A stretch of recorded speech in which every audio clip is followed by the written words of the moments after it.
बस के सांसों का नाता ही तोड़ दे। रानिया बाजी, देखिए मैं आपके लिए नाश्ता लाई हूँ। आपको भूख लगी होगी ना? सब लोग कहाँ हैं? वो बाहर गए हैं, बस आते ही होंगे। और मेरी सहर? वो भी उन्हीं के साथ ही है। उसे भी ले गए? उसे पूछा भी नहीं। उन्हें अपने साथ नहीं लेके जाना चाहिए था उसे। छोटी है ना बहुत, मेरे बगैर रह नहीं सकती। पता है, पूरी पूरी रात रोती रहती है। उसे मुझे अपनी गोद में लिटा के चुप कराना पड़ता है, सुलाना पड़ता है। चुप नहीं होती और मेरी गोद में भी नहीं आती। मेरे हाथ तो बस यूं ही खाली रह जाते। सहर कब आएगी? जब आप ये नाश्ता कर लेंगी तो वो आ जाएगी। वाकई में आ जाएगी ना? जी।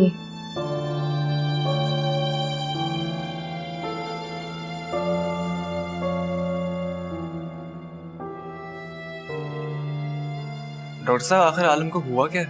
Nervous breakdown. व्हाट? यस। आलम जितने मजबूत आसाब का मालिक, ऐसा क्या हुआ होगा कि उसने अपना विल पावर लूज कर दिया? लेकिन मैं यकीन से तो नहीं कह सकता, ये उनके होश में आने के बाद ही पता चलेगा। यानी कि आलम ज़हनी तनाव का शिकार है। आई होप कि होश आ जाए।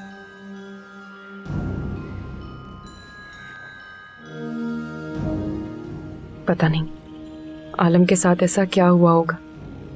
आबिद ने मारिया को जो कुछ फोन पर बताया, उससे तो लग रहा है जैसे कोई बहुत बड़ी बात हुई।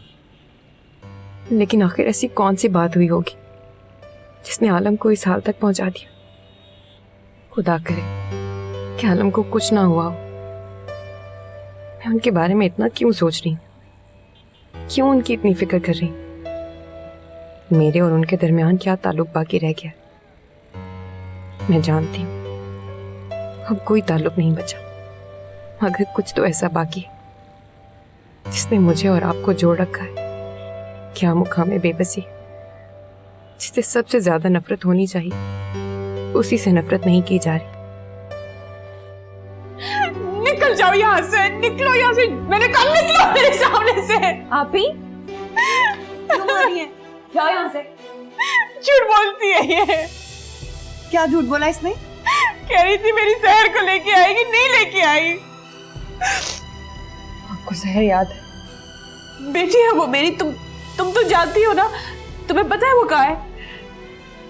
हाँ मैंने देखा, मैं लेके आऊंगी उसे, बहुत जल्द ले आऊंगी। सच कह रही हूँ? जी आप ही, मैं बिल्कुल सच कह रही हूँ। मैं लेके आऊंगी आपकी सहर को। कितनी अच्छी हो तुम, बहुत अच्छी। मत रो, लेट जा। चलो लेट जा, मत रो यहाँ पे, लेट जा प्लीज।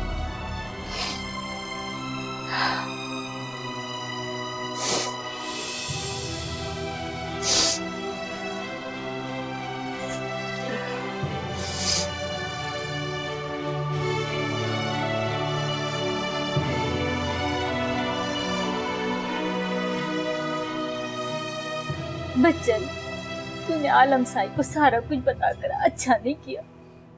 भला क्यों? देख तो बच्चन, उनकी क्या हालत हो गई है। अगर बड़े साई को पता चल गया तो वो तुझको दफना देंगे। और जो होना है हो जाए। यकीन जान, मेरे दिल को बड़ा सुकून मिला है आलम साई को सब कुछ बताकर। अपनी बहन के कत्ल का इंतकाम ले लिया है मैंने, और आलम साई की आंखें भी खोल दी हैं। बड़ा सुकून मिला है मेरे को, दिल से पत्थर से हट गया है। अभी मौत भी आवे तो खैर है। बच्चन, मेरा तो ख्याल है कि इससे पहले कि साई को कुछ पता चले हम यहाँ से निकल जाते। मुझे बड़े साई से बड़ा डर लगता है। ओ ना ना मिठी, तुझे इन लोगों से अब डरने की जरूरत नहीं है। कुछ नहीं बिगाड़ सकते ये लोग हमारा। हाँ, तू तो बड़ा बहादुर हो गया है। और जब बंदे के दिल से इंसान का खौफ निकल जाता है ना, और अल्लाह साई की पकड़ का डर आता है, तो बंदा बहादुर हो ही जाता है। अब क्या करेगा तू? एक काम और करना है। क्या? अरे बाबा बताऊंगा बताऊंगा, मेरा वक्त तो आने दे, सब बता दूंगा।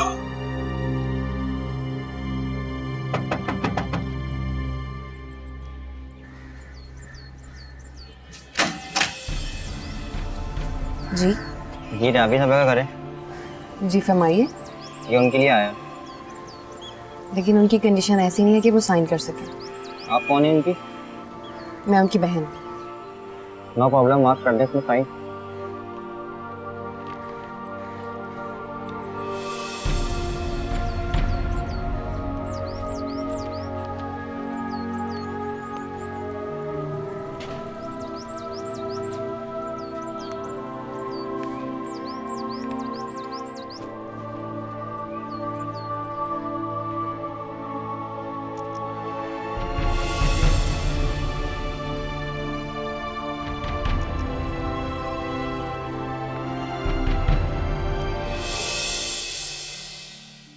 आपा, मैं आपको कैसे बताऊं कि आपकी दुनिया उजड़ चुकी है। आपका मान जो आप अपने और शहाब भाई के रिश्ते पर करती थी वो टूट चुका है। मैं अब तक इस सवाल का जवाब तलाश करती रही कि आलम के लिए मुझे छोड़ना इतना आसान कैसे था, लेकिन आज इस सवाल का जवाब खुद ब खुद मिल गया। हर मर्द के लिए औरत को छोड़ना इतना ही आसान होता है, चाहे वो औरत मर्द की बीवी हो या उसकी मोहब्बत। मैं आलम की मोहब्बत थी, फिर भी आलम ने मुझे इतनी आसानी से छोड़ दिया। और राबिया आपा तो शहाब भाई की बीवी थी, उनकी बेटी की माँ थी। इसके बावजूद कागज पर तलाक के अल्फाज लिखते हुए शहाब भाई को जरा सा भी एहसास नहीं हुआ कि वो किसे छोड़ रहे हैं जो उनसे सबसे ज्यादा मोहब्बत करती है। मैं ये बात कैसे बताऊं राबिया आपी, क्या आपको तलाक हो चुकी है?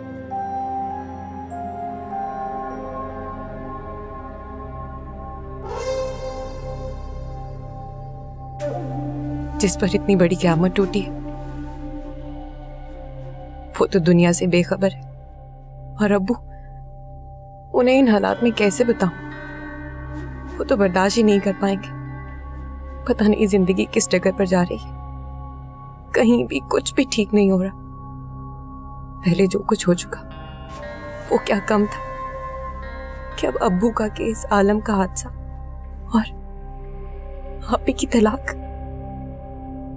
मुझे समझ में नहीं आता कि मैं क्या करूं। अरे अरे क्या हो गया? देखे तो जरा कैसी बिलक बिलक के रो रही है बच्चों की तरह। इसको ऐसे रोते देखकर कौन कहेगा कि ये एक बच्चे की माँ है? लगता है कि अकेले रहकर घबरा गई। अभी तो ये सफर से थके हुए आए और तुम रो रो कर इन्हें परेशान कर रही हो। भला आने वाले का इस्तेकबाल ऐसे करते हैं क्या? काफी दिनों से आप दोनों को नहीं देखा था ना, तो रोना आ गया। होता है बेटा, ऐसा होता है। अच्छा फुलवा भाई, तुम्हारे हाथ के खानों को तो हम तरस गए। भूख भी बहुत लग रही है, जल्दी से खाना लगाओ। जी आप लोग हाथ मुंह धो ले, मैं भी खाना लगाती हूँ। अच्छा बस करो, अब बहुत रो लिया। स्माइल।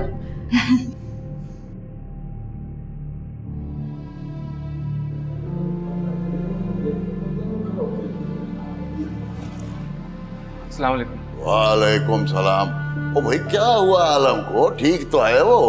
नहीं अंकल, आलम ठीक नहीं है, इसीलिए मैंने आपको बुलाया। ये हो क्या गया? ये तो मैं भी नहीं जानता, लेकिन उसकी हालत देखकर मुझे लगा कि शायद मुझे आप लोगों को इन्फॉर्म करना चाहिए। अभी होश आया है उसको? जी नहीं। बाबा डॉक्टर क्या झक मार रहा है यहाँ पे? वो तू जा डॉक्टर से पूछ, हम आलम से मिलना चाहते हैं। कब मिले? जा जा। शुक्र है आलम तुम्हें होश आ गया, मैं तो बहुत परेशान हो गया था। मुझे होश ना ही आता तो अच्छा था, कम से कम उस जिल्लत और अज़ियत से तो बच जाता जो मुझे उठानी है।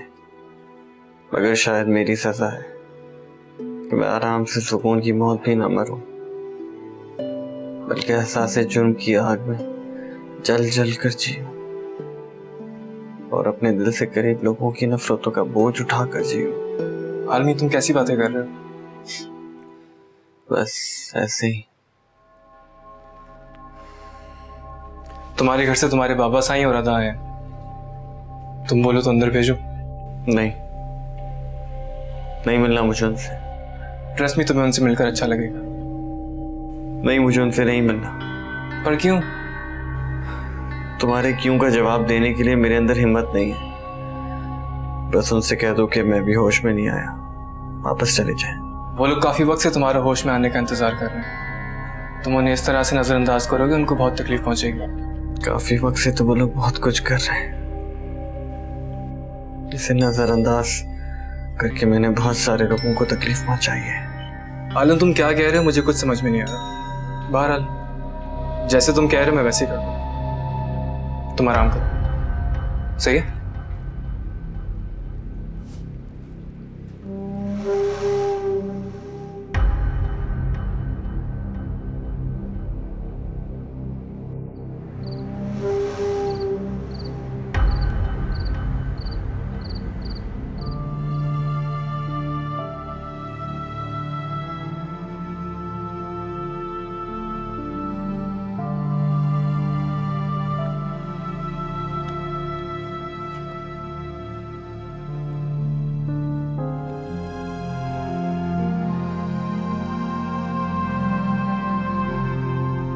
क्या वजह है?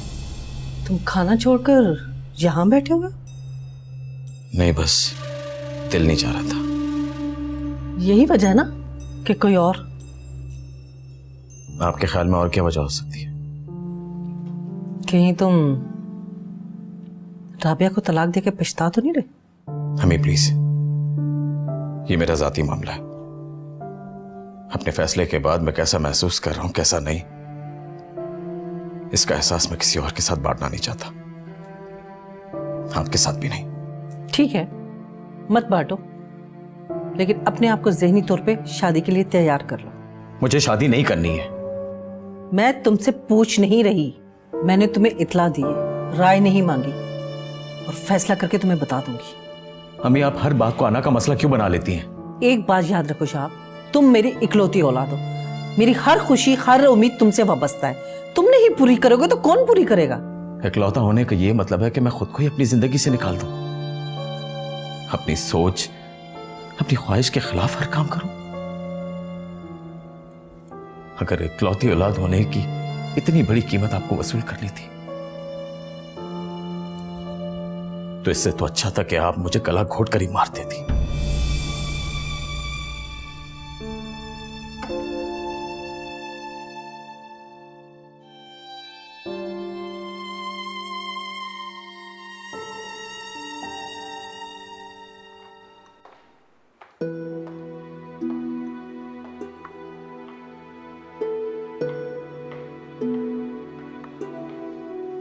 चाय। अरे तुमने क्यों तकलीफ की? किसी नौकर से कह देती। अब क्या बात है? कुछ परेशान लग रही हो। बैठो।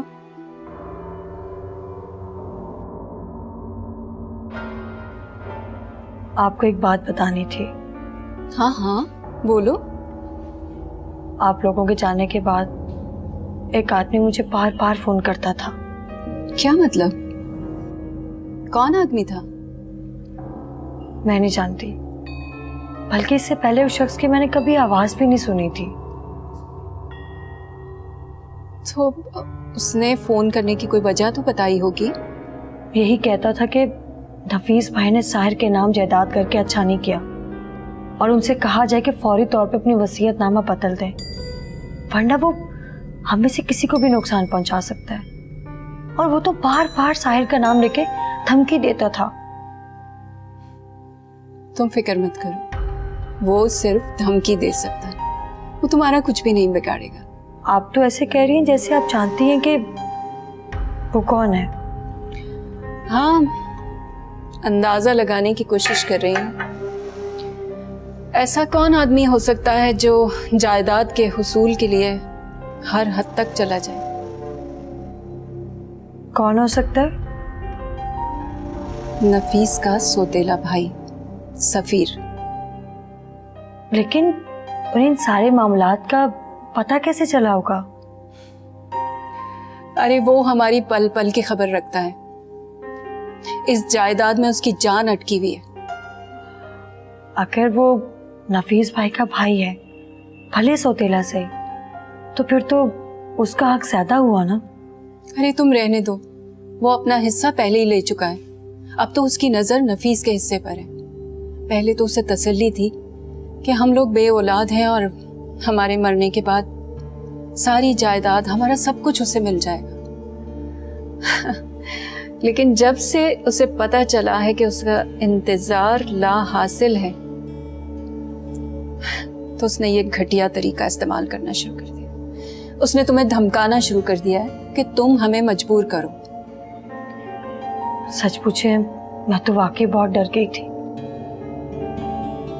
क्योंकि मेरी पूरी जिंदगी का असासा सिर्फ साहिर है। अगर उसे कुछ हो जाएगा तो मैं जिंदा कैसे रहूंगी? और अगर वो शख्स जायदाद हासिल करने के लिए किसी भी हद तक जा सकता है, तो प्लीज भाभी, आप नफीस भाई को बोलें कि फौरन से अपनी वसीयत बदल दें।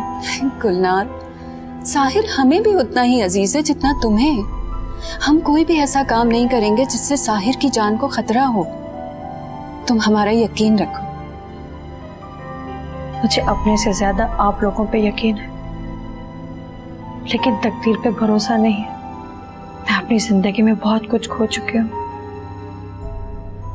लेकिन अब कुछ खोने के ख्याल से भी खौफ आता है। अरे तुम फिक्र मत करो, बिल्कुल भी फिक्र मत करो, सब ठीक हो जाएगा। गुस्से के इजहार के लिए खुद को थकाना जरूरी नहीं है, इसलिए आराम से बैठ जाओ। लेकिन ये कहाँ की इंसानियत है? अब वो अभी सही तरह से ठीक भी नहीं हुए और वो लोग दोबारा उन्हें पुलिस स्टेशन ले गए। क्योंकि केस अभी खत्म नहीं हुआ और अब तक अंकल के पास अपनी बेगुनाही का कोई सबूत भी नहीं है। आबिद बता रहा था कि जब तक केस अदालत में ना चला जाए और कोई फैसला ना हो जाए, तब तक अंकल हवालात में ही रहेंगे। क्यों?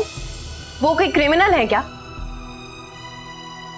रानिया, अंकल पर लाखों का नहीं, करोड़ों के गबन का इल्जाम है और इस इल्जाम को गलत साबित करने के लिए उनके पास कोई सबूत भी नहीं है। अब कानून की कार्रवाई तो कानूनी तरीके से ही होगी ना। लेकिन मेरे अब्बू ऐसे नहीं है मारिया। तुम्हारे और मेरे कहने से कुछ नहीं होता रानिया। कानून सिर्फ सबूतों और गवाहों को देखता है, और चाहे वो झूठे क्यों ना हो। हाँ, चाहे वो झूठे ही क्यों ना हो। झूठे सबूत और गवाही तो एक शरीफ इंसान की जिंदगी बर्बाद कर सकते हैं, लेकिन कानून को इससे कोई सरोकार नहीं होता।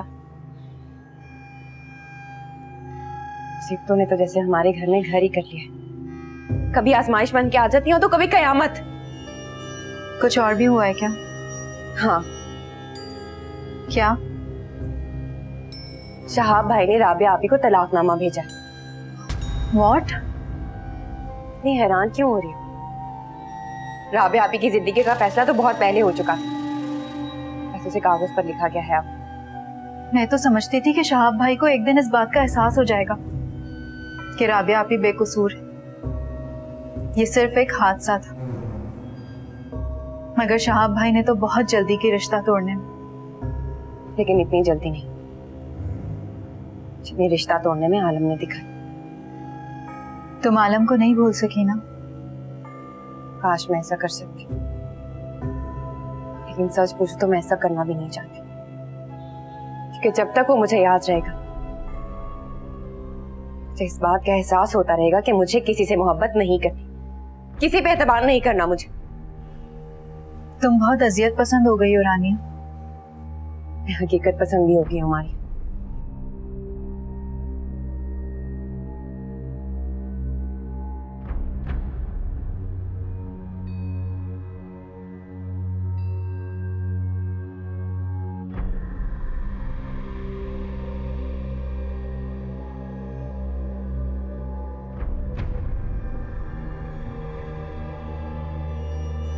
तू के सोच में है क्या परेशानी है? बाबा साईं, आपको पता नहीं है, लेकिन आलम ने जबरदस्ती झूठ बुलवाया है आबिद से कि वो बेहोश है, हालांकि वो होश में आ चुका है। तुझे कैसे पता है? मैं उसके कमरे की तरफ गया था ये देखने के लिए कि उसकी तबीयत अब कैसी है। आया उसे घर जाने की इजाजत मिल सकती है या नहीं। बस उसी वक्त मैंने आलम और आबिद की बातें सुन ली है। ये आलम हमसे मिलना क्यों नहीं चाहता? ये तो मैं नहीं जानता बाबा साईं, मगर ओए मगर क्या, बोल ना। बाबा साईं, बच्चल का गांव की हवेली से गायब हो जाना और आलम के पास आना मुझे हजम नहीं होता। बच्चल यहाँ है? वो मैंने तो उसको नहीं देखा। जब से हम यहाँ आए हैं ये आलम का मुलाजिम भी हमारी खिदमत कर रहा है। मुझे आलम के मुलाजिम नहीं बताया बाबा साईं। बच्चल यहाँ आया था और अकेले में आलम से कोई बात की और फिर चला गया। हाँ। तेरा क्या ख्याल है, बच्चल ने आलम से क्या बात की होगी? बाबा साईं, मुझे इसका कोई अंदाजा नहीं है।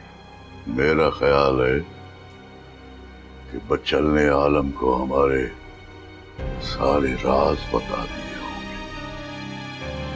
नहीं बाबा साईं, बच्चल मेरा सबसे वफादार मुलाजिम है। वो जान दे देगा लेकिन मेरा राज कहीं नहीं खोलेगा। वो तेरा वफादार मुलाजिम और उसकी वफादारी उस दिन ही फौत हो गए थे जिस दिन तूने उसकी बहन को हबिस का निशाना बनाया था। अब जो बच्चल जिंदा है वो सिर्फ एक लड़की का भाई है जो अपनी बहन का इंतकाम लेना चाहता है, और इंतकाम लेने वाला कहीं तक भी जा सकता है। नहीं बाबा साईं, मैं ये बात नहीं मान सकता। ये आपका अंदाजा है, इसमें सच्चाई नहीं हो सकती। बाबा साईं, आप जानते हैं कि हमारी हवेलियों में मुलाजिमों के साथ क्या नहीं होता, और इन कमी कमीनों के साथ जो मर्जी हो जाए ये सब कुछ भूल कर फिर से मालिकों की जूतियां सीधी करने लगते हैं। बाबा साईं, फिर ऐसे में बच्चल से क्या खतरा हो सकता है हमें कि वो अपनी बहन का बदला हमसे लेने की कोशिश करेगा? कभी कभी वो भी हो जाता है जो कभी नहीं होता, और यकीन करने में इतना वक्त निकल जाता है कि बर्बादी सर पे आके खड़ी हो जाती है। बाबा साईं, कैसी बातें करते हैं आप मुझे जहाजेब हाकिम अली को एक 2 टके के मुलाजिम से डराने की कोशिश कर रहे हैं। आखिर वो हमारा क्या बिगाड़ सकता है? वे तो आलम से बात करके ही पता चलेगा कि बच्चल हमारा क्या बिगाड़ सकता है या बिगाड़ चुका है।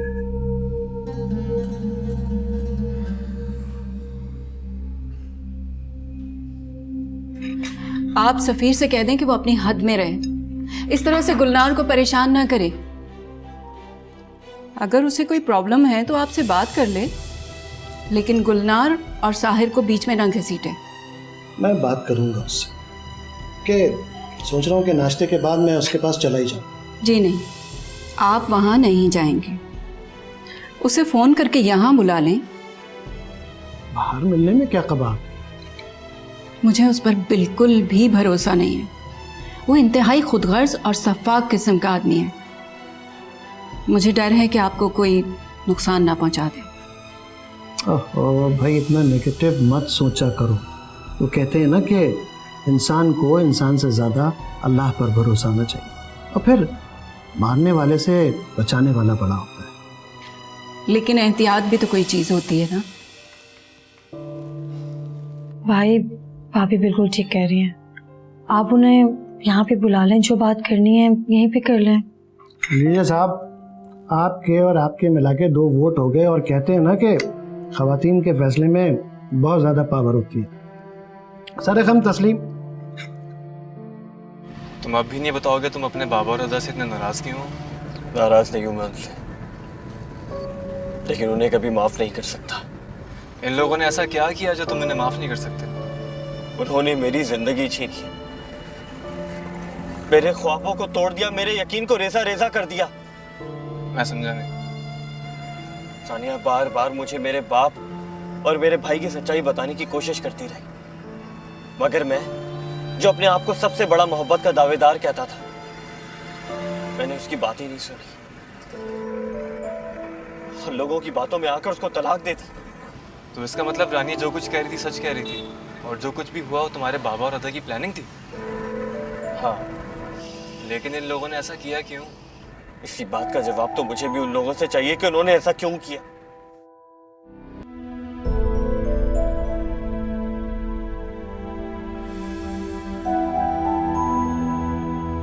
अब तक ये मामला हल नहीं हुआ कि आलम के साथ हुआ क्या था।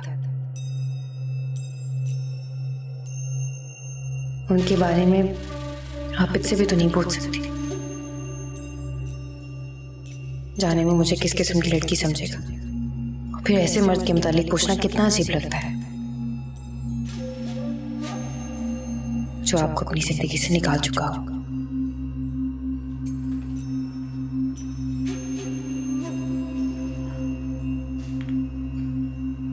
रानिया,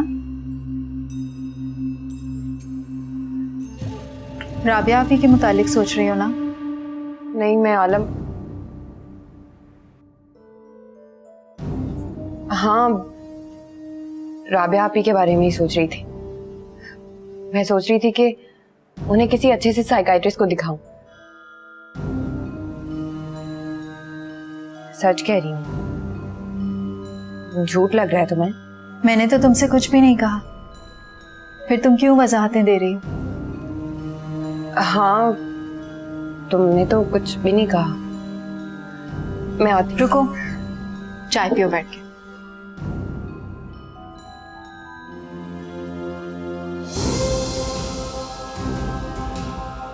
आलम,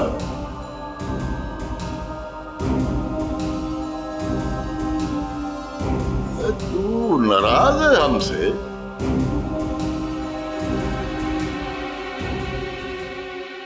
बाबा साईं, क्या आपने और अदा ने ऐसा कुछ किया है क्या जिससे मुझे आप लोगों से नाराज होना चाहिए? बस जो कहना है साफ साफ कहो। मैं तो साफ साफ कह दूंगा, अगर आप बर्दाश्त नहीं कर पाएंगे। आलम, होश में रहकर बात कर। याद रख, तू बाबा साईं से बात कर रहा है, जिनके सामने कोई आंख उठाकर नहीं बोलता और तू उनकी आंखों में आंखें डालकर बात करता है। शुक्र करें कि मैं बात भी कर रहा हूं, वरना जो कुछ आप लोगों ने किया है उसके बाद तो मेरा दिल भी नहीं करता कि आप लोगों की सूरत भी देखूं। ओए आलम, ऐसा क्या कर दिया हमने? धोखा दिया है आपने, मेरे एतबार का खून किया है, मुझसे वो गुनाह करवाया है जिससे इंसान तो क्या, मुझे खुदा भी माफ नहीं करेगा। किस धोखे की बात करता है तू?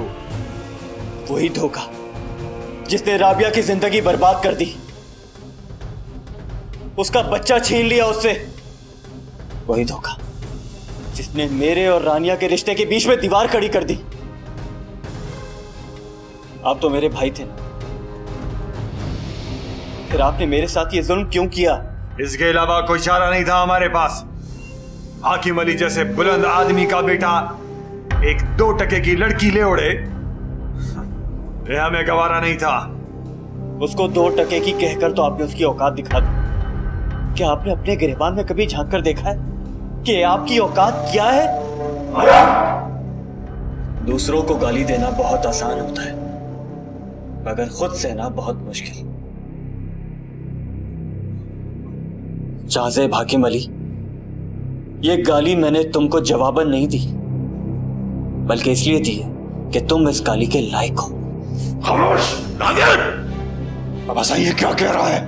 जरा सी बात पर गैरत जोश में आ गई।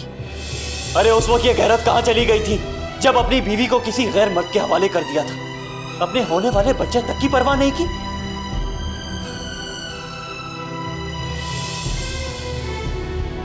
आपकी वजह से आपकी वजह से मेरे और रानिया के रिश्ते के बीच में एक दीवार खड़ी हो गई।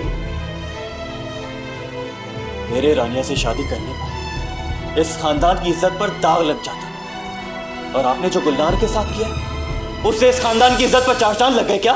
वो मेरा जाती मामला था। जाती मामला? दूसरों की जातियात में दखल अंदाजी करने वाला ये बात करता अच्छा नहीं लगता। बस बहुत हो गई बहस, खत्म करो। इससे कुछ हासिल होने वाला नहीं है।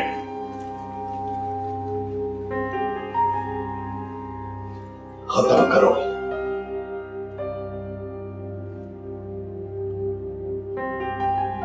ओए आलम, इस नाराजगी का क्या फायदा? अब रानिया तो तेरी जिंदगी में वापस नहीं आ सकती। मगर आप लोग तो मेरी जिंदगी से जा सकते हैं। तू एक लड़की के लिए अपने सगे बाप और भाई से रिश्ता तोड़ने का? आज के बाद मेरी माँ के अलावा इस हवेली के किसी फर्द के साथ ना तो कोई मेरा रिश्ता है और ना ही ताल्लुक। मैं अपना फैसला कर चुका हूं और अब इस फैसले में कोई तब्दीली नहीं आएगी।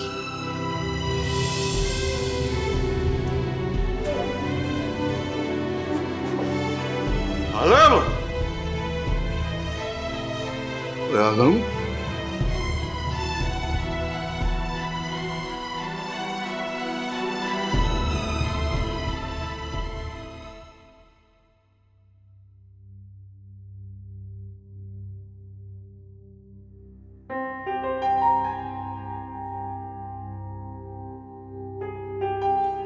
सफीर चला गया? अरे कम से कम बता तो दें आप कि उससे क्या बात हुई है, आखिर वो चाहता क्या है? वो हमें सिर्फ परेशान करना चाहता है। उसने खुले अल्फाज में धमकी दी है कि जायदाद अगर उसके नाम नहीं की तो साहिर को नुकसान पहुंचाएगा। एक तो मेरी समझ में ये नहीं आता है, आखिर वो बार बार साहिर को नुकसान पहुंचाने की धमकी क्यों देता है? क्योंकि वो जानता है कि साहिर हमारी कमजोरी है। अब क्या होगा? उसके खिलाफ पुलिस में रिपोर्ट लिखवाएंगे। पुलिस? आप जानते हैं कि पुलिस उसका कुछ भी नहीं बिगाड़ सकती। तो इसके अलावा हम क्या कर सकते हैं? नफीस भाई, ये सारी जायदाद उसके नाम करते हैं क्योंकि ये जायदाद हमारे सुकून और साहिर की जिंदगी से बढ़ के नहीं है। गुलनार, अगर जायदाद उसके नाम की ना तो हम लोग सड़क पर आ जाएंगे। हाँ गुलनार, ये जायदाद हमारी खानदानी जायदाद नहीं है, ये तुम्हारे भाई की मेहनत की कमाई से बनी है। कैसे कर दें उसके नाम?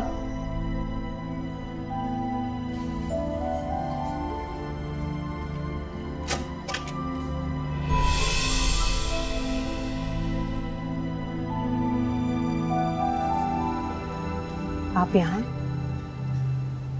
आपकी तबीयत तो ठीक है? सुन के अच्छा लगा कि तुम्हें अब भी मेरी फिक्र है। मुझे आपकी उतनी ही फिक्र है जितनी एक इंसान को दूसरे इंसान की होनी चाहिए। मेरी खुशफहमी दूर करने का शुक्रिया। आप यहाँ क्यों आए? तुमसे एक जरूरी बात करनी है। मुझे आपकी किसी भी जरूरी और गैर जरूरी बात से कोई वास्ता नहीं, इसलिए आप यहाँ से जा सकते हैं।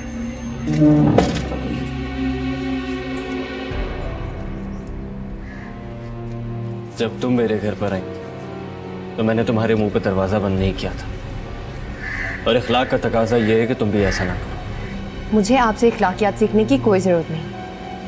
आपने अपने घर पे खड़े होकर मुझे अपनी बात कहने का मौका दिया, वो एहसान मैं अभी पूरा कर दूंगी। मैं अपनी जिंदगी और अपनी ज़ात पर आपका कोई मामूली सा भी कर्ज बाकी नहीं रखना चाहती।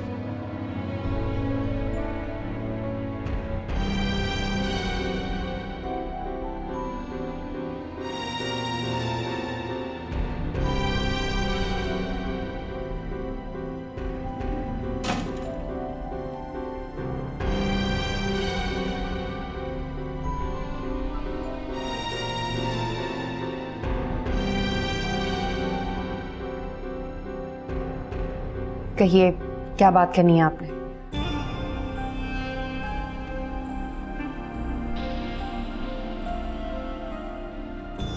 बाबा साईं, आपके सामने आलम इतनी बकवास करके गया है और आपने उसको एक लफ्ज भी नहीं कहा है। जब वो अपने और हमारे दरमियान सारे रिश्ते ही तोड़ गया तो फिर उससे बात करने का फायदा। तो इसका मतलब है कि सारी उम्र वो हमें लान तान करता रहेगा और हम आगे से उसे कुछ नहीं कहेंगे, उसका मुंह नहीं तोड़ेंगे। अगर वो इतनी लान तान करके गया है ना तो उसकी वजह भी सिर्फ तू है। मैं बाबा साईं? हाँ, तू अगर उस दिन बच्चन की बहन को देख के पागल ना होता, आलम को पता भी न चलता। बाबा साईं, आपको पता है कि उसमें मेरा कोई कसूर नहीं है, मैं नशे में था। तेरी इस हरकत ने मुझे अपने बेटे से नजर मिलाने के काबिल नहीं छोड़ा। बाबा साईं, जो हुआ सो हुआ, अब उसको भुला दे। मेरे ज़हन में ख्याल आता है, मैं हसन से बात करता हूँ, वो उनकी बात नहीं टालता। खबरदार,